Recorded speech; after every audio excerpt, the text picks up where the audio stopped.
Hablaremos sobre la Eucaristía, la Cena del Señor en la Iglesia Católico Romana. Para los católicos romanos, la misa es una celebración de renovación del sacrificio del Señor Jesús.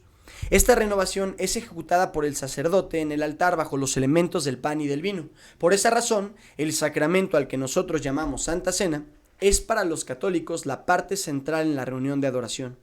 Ellos le llaman al sacramento de la Santa Cena Eucaristía, que significa agradecimiento. Para algunos de los teólogos católicos romanos, la Eucaristía funciona como un medio de salvación, y otros dicen que es necesaria para la perseverancia en la gracia, es decir, como un medio para mantener la salvación. Además, según los manuales católicos romanos, la Eucaristía produce los siguientes efectos en la vida de la persona. En primer lugar, la alimentación espiritual. En segundo lugar, más íntima unión con Cristo. En cuarto lugar, más íntima unión con los fieles. Por eso le dicen el sacramento de la unidad. En cuarto lugar, la defensa contra las tentaciones y los pecados mortales. En quinto lugar, favorece el perdón de los pecados veniales. Y en sexto lugar, es un sello del Espíritu para la resurrección del cuerpo. Ahora, aunque nosotros no concordamos con todos estos puntos, por ejemplo con los últimos 3 puntos que acabo de mencionar, nuestra diferencia principal con Roma no se da en el marco de los efectos de la celebración, sino de la esencia misma de la celebración y el entendimiento de los elementos. La diferencia principal entre los cristianos protestantes y los católicos romanos es la manera en que se entienden los elementos de la Santa Cena. Roma mantiene obedientemente el mandato de Jesucristo de observar de manera regular el sacramento, pero ha errado terriblemente al perder el significado sencillo de la celebración. Roma ha entendido de manera hiperliteral las palabras de Jesucristo cuando dijo: este es mi cuerpo y esta es mi sangre. ¿Por qué hablo en términos de que lo ha entendido terriblemente? Porque esto le ha llevado a diferentes atrocidades teológicas, como por ejemplo llegar a decir que esto es necesario para la salvación o para conservar la salvación.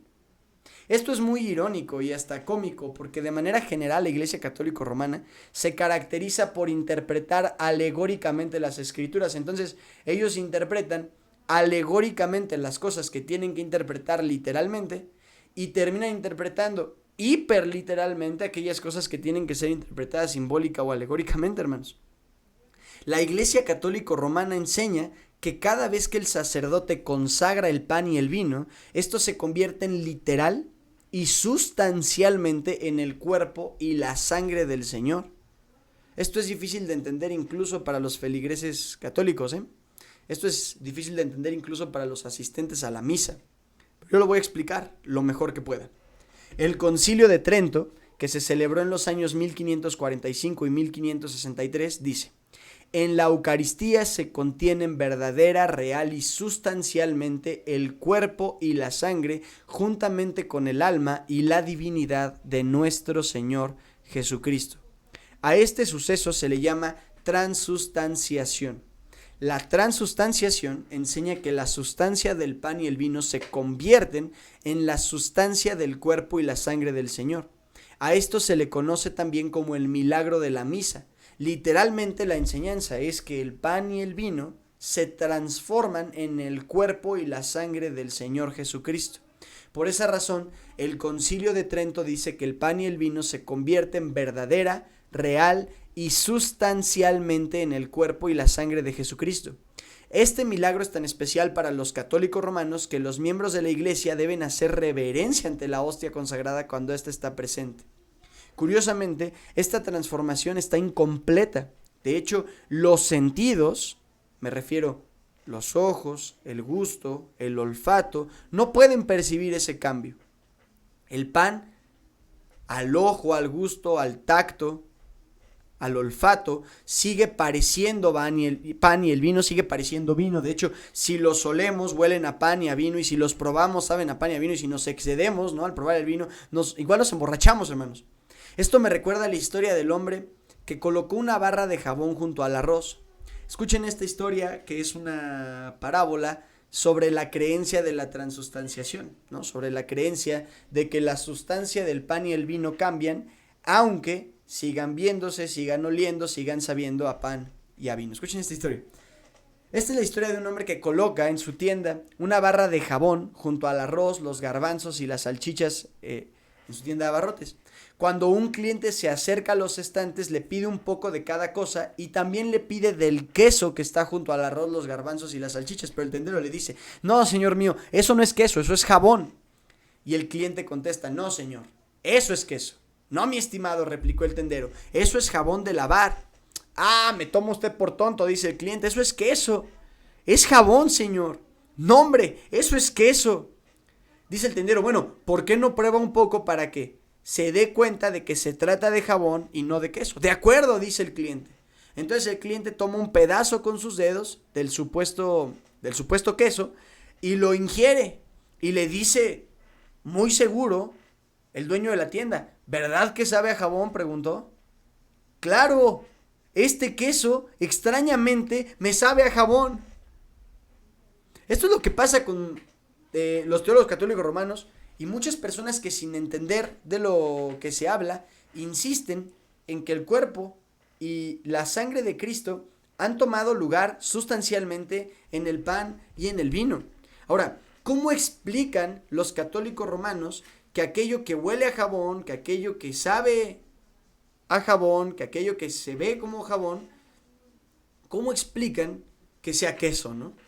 Ahora, para explicar este extraño fenómeno, los teólogos católicos romanos echan mano de una doctrina metafísica de Aristóteles que plantea que se debe distinguir entre la sustancia o la esencia de algo y sus accidentes. Con accidentes, Aristóteles se refiere a la apariencia externa y perceptible de ese algo. Lo que Aristóteles decía era que la apariencia externa no es lo mismo que la esencia de algo. Una está a la vista, pero la otra, es decir, la esencia, no está a la vista. Sin embargo, decía Aristóteles, los accidentes siempre fluyen de la sustancia. Por poner un ejemplo, un ser humano, esta es la esencia, el ser humano, por eso habla del ser, tiene 2 brazos, 2 piernas y camina erguida. El ser humano tiene los siguientes accidentes: tiene 2 brazos, tiene 2 piernas y camina erguida. No puede uno ser un humano y al mismo tiempo tener los accidentes de un pájaro.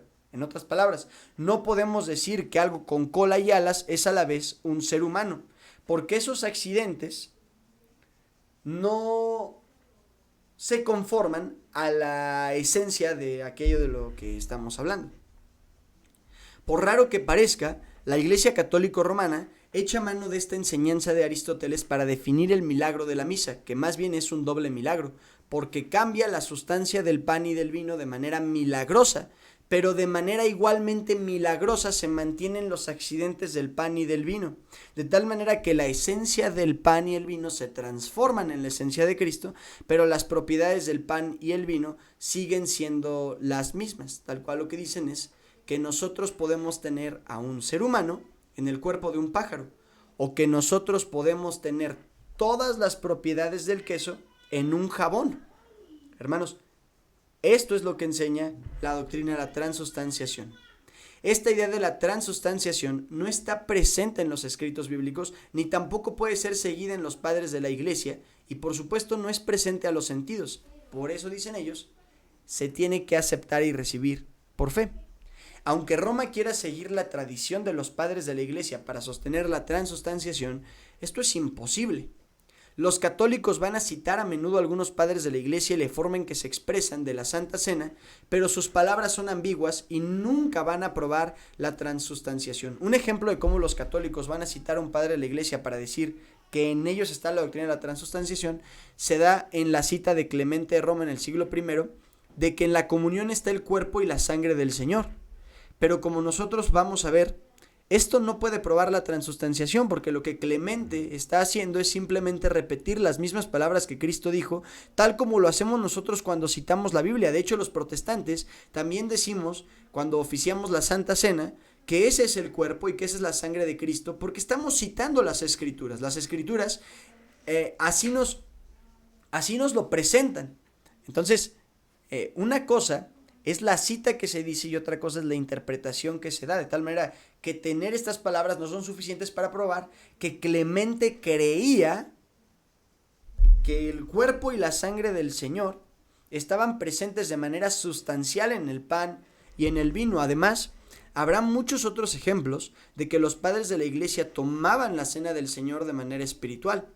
Clemente de Alejandría, por su parte, dice: la Escritura ha llamado al vino el símbolo de la sangre sagrada. Vean la palabra símbolo. Y Orígenes dice que en el pan de la Eucaristía hallamos un símbolo de gratitud a Dios. Recordemos que la palabra Eucaristía significa gratitud, por lo cual Orígenes está diciendo entonces que la Eucaristía era un símbolo de gratitud. Otro ejemplo es San Agustín, quien puede referirse a la presencia del cuerpo de Cristo en la Santa Cena de manera realista como también simbólica. Por ejemplo, en su sermón 131 él dice: el cuerpo y la sangre de Cristo serán vida para cada uno cuando lo que en ese sacramento se toma visiblemente, el pan y el vino, que son signos, se coma espiritualmente y espiritualmente se beba lo que significa. Aquí se ve que aún Agustín veía la Santa Cena como un signo de valor espiritual. Así que no hay en los padres de la iglesia una enseñanza explícita sobre la doctrina de la transustanciación, y si llegamos a ver alguna cita que pareciera aludirla, deberíamos verla en su contexto y tratar de discernir qué es lo que ellos querían dar a entender. La idea de que el pan y el vino cambian de sustancia, entonces, no surgió ni en la Biblia ni en los padres de la iglesia, sino que surgió y creció como una creencia popular que fue reforzada por un monje llamado Radberto y que fue rechazada por los eruditos más importantes durante los siglos X y XI, que además de todo fueron siglos caracterizados porque las creencias populares eran creencias supersticiosas y místicas en muchos sentidos. Este es el periodo al que se le conoce como el periodo carolingio, ¿no? Podemos ver más de esto en el libro Historia del Cristianismo del doctor Justo González. Entonces, la Iglesia Católica Romana no promulgó la doctrina de la transustanciación, sino hasta tarde en su historia. De hecho, fue hasta el año 1215, en el Cuarto Concilio de Letrán, que esto se convierte una doctrina oficial de la Iglesia y es ratificado en el Concilio de Trento como un golpe de Roma contra la Reforma protestante. De tal manera que esta enseñanza de la Iglesia romana no tiene mucha antigüedad como una enseñanza oficial y no tiene la historicidad que los defensores de la transustanciación desearían que tuviera. Ahora, en una segunda parte, nosotros veremos si las bases bíblicas que ocupan los teólogos católicos romanos para defender la idea de la transustanciación son lo suficientemente fuertes como para sostenerla.